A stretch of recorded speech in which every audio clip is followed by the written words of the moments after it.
Hi, everybody. Welcome back to Sound Waves. I'm Rob Petrosh, the founder of Sound Cove Labs here in Greenwich, Connecticut. It's great to have you with us today, and we've got a good one for you. We are going to Metro Detroit and Juliana Meidl. Juliana, welcome to the pod. How are you?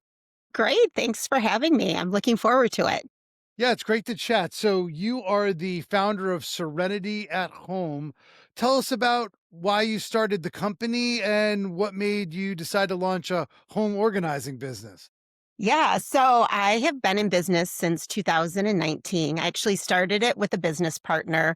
We were both at a similar stage of life. Our youngest kids were starting high school, and you're just kind of looking for something different. Could we do something on our own? And, we were brainstorming, dreaming different things. And then one of the things we kind of kept going back to was home organizing because it was something that we both loved to do. Actually did it for quite a few friends. It was something we really enjoyed. And, as time went on, we realized actually we can make this a business. And we started it and have never looked back. It's great. Yeah, and your offerings are pretty wide, right? Like, talk about what you do for customers. Yeah, so really the business is pretty much two categories. So the first is what I would call traditional home organizing. We go into people's homes every day.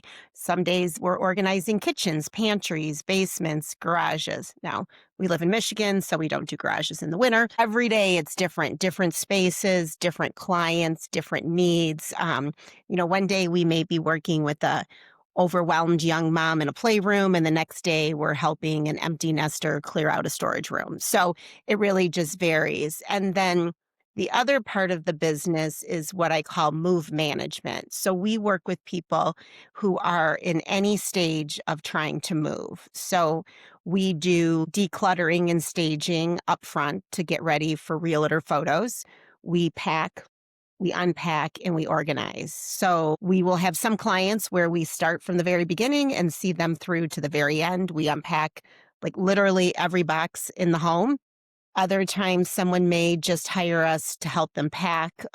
We partner with a lot of realtors in the area, so they bring us in for certain jobs when, they start talking to a potential client who wants to move, and while they may feel that their home is ready to put on the market, the realtor does not agree that the home is ready to put on the market.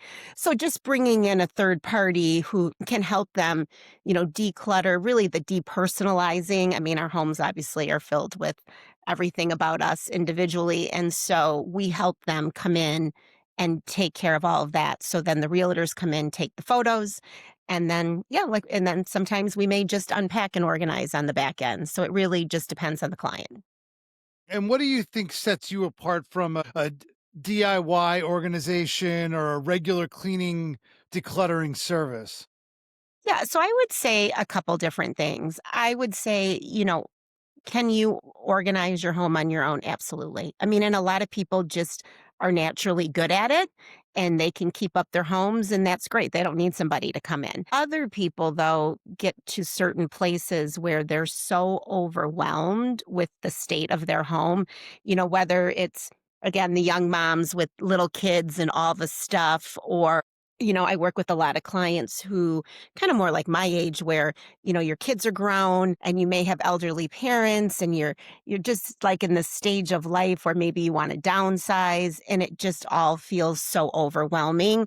So that way when you bring in a third party, it just is helpful because we're not attached to anything. And one of the biggest struggles people have when they're trying to declutter and organize their home is, how do I decide what to let go of? What do I do with all these items that are sitting around my house that truly at this point may just simply be clutter, but I can't figure out how to get rid of it or just need that push to help me make that decision to get rid of it. So we really come in, we have a system, we have a process, the way we work with our clients, we keep things moving. We're very easy to work with. Everyone who works on my team, I have a team of 6.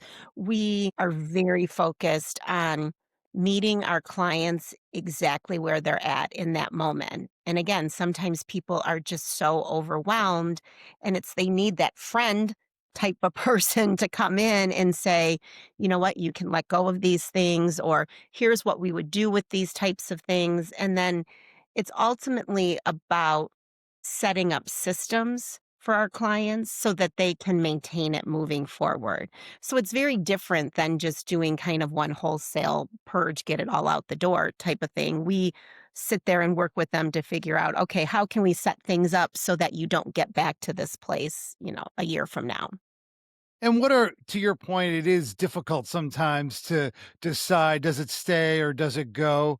What are some key Absolutely. questions you ask to help make the decision whether the item stays or goes?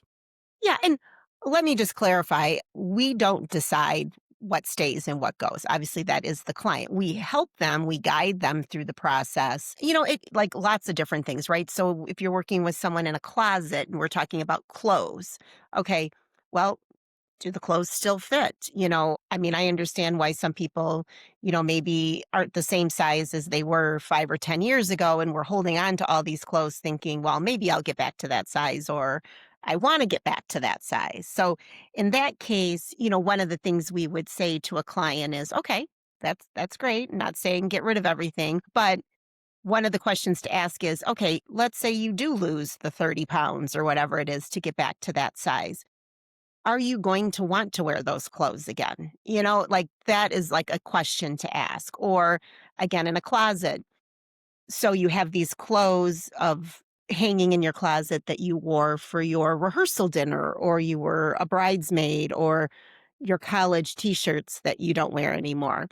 If you want to keep those, that's great, but they're really more keepsakes, not things that you need to keep in the closet where you keep all your everyday clothes. So, like, that's kind of one category, where clothes people can get really hung up on. And then as far as like personal items, there's a couple different ways to look at it. A lot of times people can get hung up on something that they spent a lot of money on at one point. But the question you need to ask yourself is, what's the value of that item today? And that can be a really hard kind of thought process to go through, because you're keeping something just because you paid a lot of money for it, but you're never going to use it again. Well, then it gets to helping them look at, well, if you donated said item, you're giving it another life for somebody who maybe doesn't have the means that you do. And so, kind of just helping them with that. And then we really are very focused as a company on making sure we take our clients' items when we donate them to the best places possible. So we have several different nonprofits that we work with that we feel passionately about, like helping people emerging from homelessness, or just different kind of grassroots companies here in the Metro Detroit area.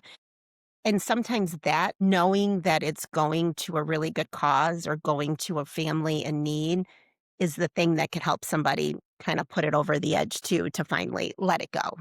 So Yeah. there's a lot of psychology involved in helping people let go of items that are like holding them back.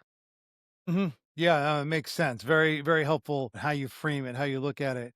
Yeah. Turning gears a little bit to marketing and what's working and what's missing. So you said you have two big categories that you focus on. How do you find most of your clients today? Is it referrals, online search, social media? How is marketing working for you? Yeah, so I would say a lot of our business is referrals. We have a lot of repeat customers, not necessarily like repeat every month, but maybe once a year. We have certain clients maybe we work with twice a year, but definitely referrals. And then the other big way we get business is Google, like my Google business page. I mean, I do social media, I get leads from social media, but I find for my company, the Google generated leads are they're better for us, because those people, when you put in your Google search looking for a home organizer near me, you're kind of in the process of really looking for someone, where sometimes I feel the social media leads are just a little more like, I saw that basement job. That looks like my basement. What does that cost? And that's great too, but they're not necessarily like ready to pull the trigger where the Google leads tend to be more like, I'm looking to hire somebody. What does it look like to work with your company? Right. Yeah. The intent based searches is always better. I guess your category, though, we do talk to founders in your category, and they've all mentioned that the competition has really heated up, which Oh, yeah. therefore means Google's probably much more expensive for you now. Or maybe at least pricier than it used to be. You know what? Honestly, I don't pay for Google. I just use my Google business page, my profile, and I do invest in putting time, keeping it updated, getting the reviews and things like that. But I have not paid for Google ads yet. Got it. So your organic results are driving great traffic and eventually great leads. Yes. That's great. That's great to hear. What other forms of advertising have you experimented with? Honestly, I've paid for very little. In the very beginning, I was boosting Facebook posts. I don't do that anymore. I've done a few things where I've sponsored some things, maybe in a specific industry, a specific group of people. And that's really it. Like, I've pretty much just been able to do it referral based and then just my Google business page. But to your point, though, it's definitely becoming a more crowded industry. People are coming into it all the time. So there's definitely like more competition than there was a few years ago. And some other founders we've spoken with have really amped up their work on the business to business side. To your point, realtors are fantastic. Estate attorneys are fantastic. Have you thought about a marketing approach, a B2B approach, as opposed to going to the consumer, but putting time into those people who can give you an endless amount of leads, perhaps?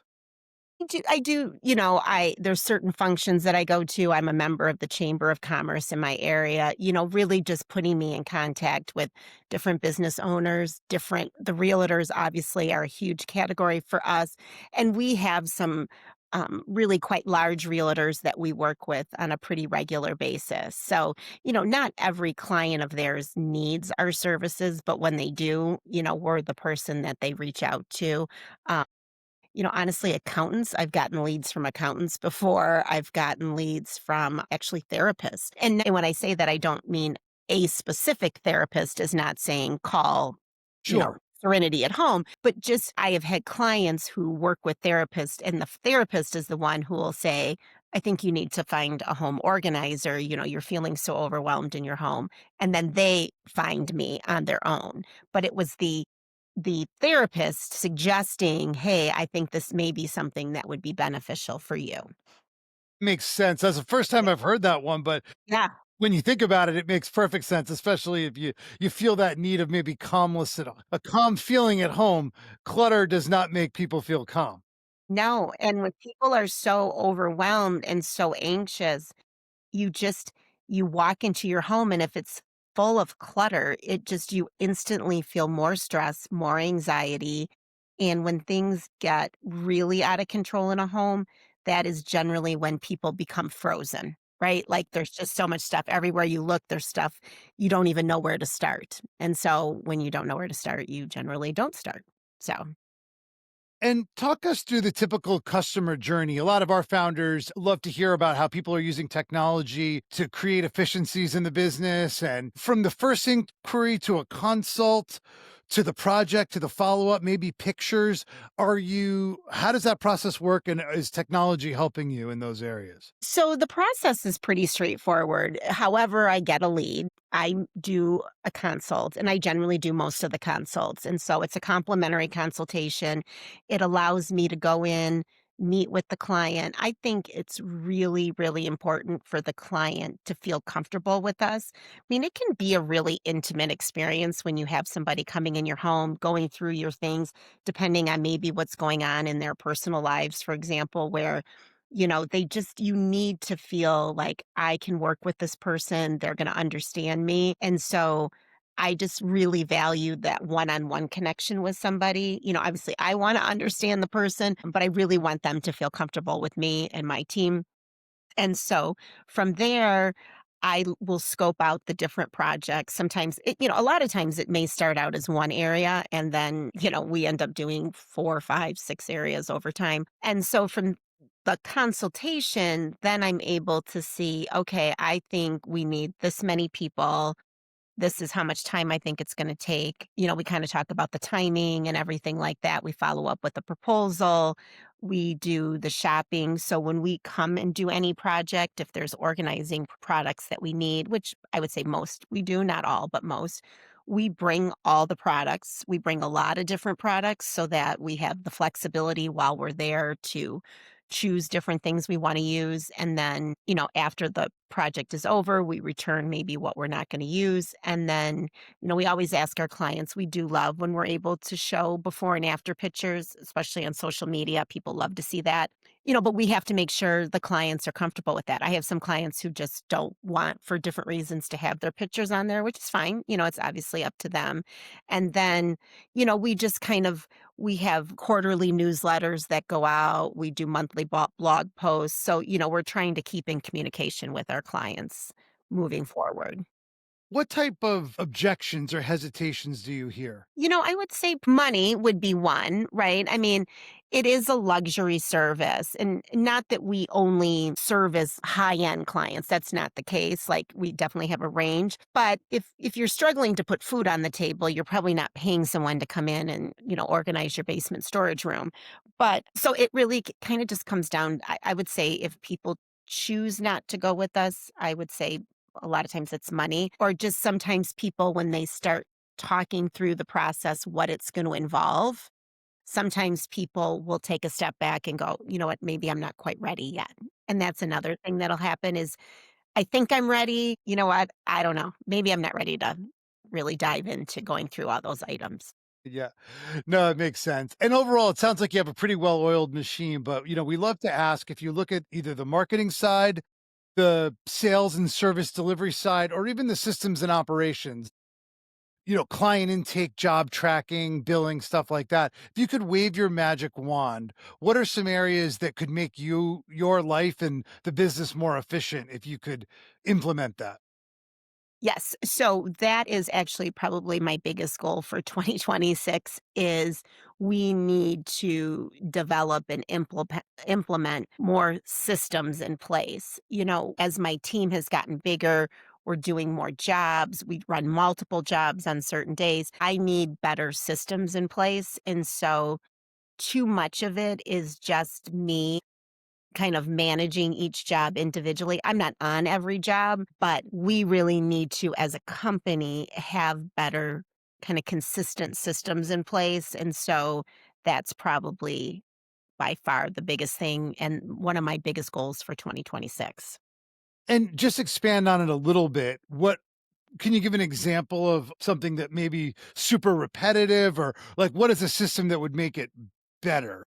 Yeah, so I would say one, scheduling, like the way that, because I have multiple people who work with me, but everyone's a 1099 employee. So, people work when they want to work. And this is a great business for that, right? Like, I love people who want to work sometimes and then sometimes they don't. Like, I can't give everybody, full time jobs every day. So that's exactly who I'm looking for. But then, because everybody has days they wanna work, don't wanna work, I've got kids, summer schedules, school schedules, all of that, and I want to be super flexible because that's part of the benefit that we provide having the type of company I have, but I'm spending too much time contacting people, figuring out, "Okay, can you work this day? Can you not work this day?" It's like better calendar systems, better exchanging of photography, so, you know, whoever does the consult, you take the before pictures, but then whoever does the job, we need the after pictures. So, it's just, are there better systems? Well, and absolutely there are because we have very few right now. So that is really like, that's the area. The social media part of it, we're fine. It takes a lot of time. I'd love to have somebody, I've had people do it and not do it, but definitely implementing better systems for sure. Issue. Well, and it's just that, like, we had a job planned for tomorrow, and then the client, contacted me this morning and asked, "Is there any way we can push it back? I've had some things come up." And we're going into people's homes, and so, I understand that life happens. I can get calls in the morning, and my client's like, "My 3-year-old's been up throwing up since 2 a.m." You can still come." I'm like, "No, that's fine. You take care of that person." And so but then, it's not just, okay, so now I had people scheduled for that job for tomorrow. So now I'm like, "Okay, well, now I can switch another person to that day. Great, but I gotta switch that, gotta make sure that the people who were gonna be on that job when we reschedule it, can they still do it?" So it's just, again, it's that back and forth with the scheduling that takes up a lot of my time. Yeah, no, it makes sense.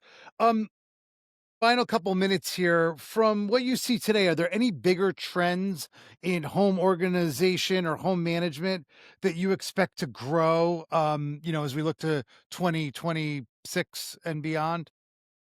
Yeah, I mean, as we kind of talked about initially, just, it definitely is a growing business. A lot of people are entering it. There's more organizers in all the time. But I don't feel like there's still so many people who don't even realize that home organizing is an actual thing. It's so I think there's still so much potential for the business to grow, the industry to grow. I think, and it's not just the home organizing, because with the move management, and really tapping in with realtors, like people are always moving.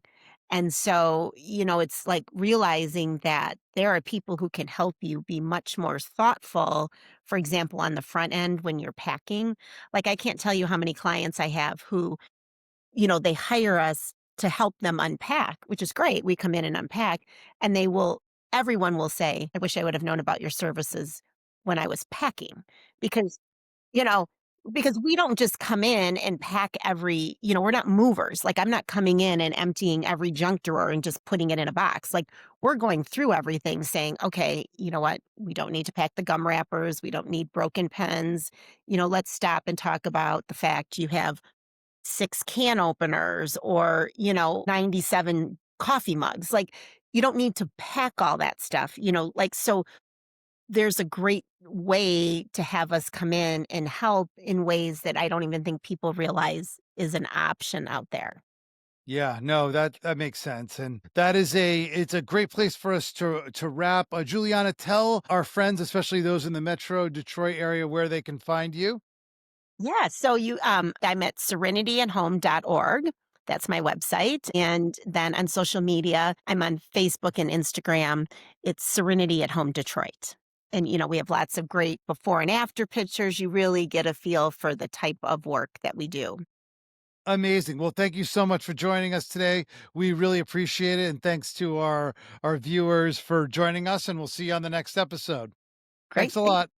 Yeah, thank you. All right, bye bye. Bye.